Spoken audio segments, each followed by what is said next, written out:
បាទគ្រប់ជំរាបសួរបងប្អូនបាទដែលនៅតាមខេត្តនិងនៅទីក្រុងបាទទីក្រុងភ្នំពេញបាទឥឡូវបងប្អូនណាដែលចង់បាន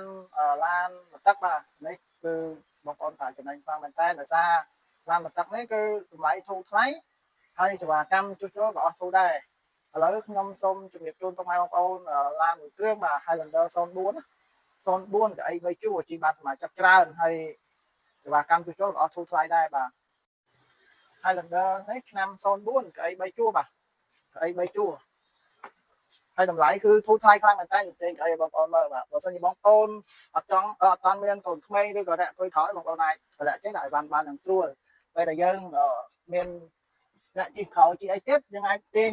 អីចេញមកបានបាទចេញមកបានបាទ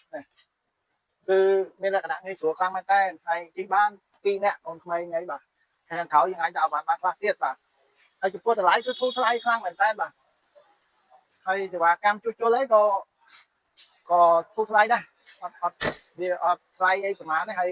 កូននៅកន្លែងណាក៏បានដែរនៅខេត្តក៏មាននៅទីក្រុងក៏មានបាទអរគុណច្រើនសូមឲ្យបងប្អូនបាទ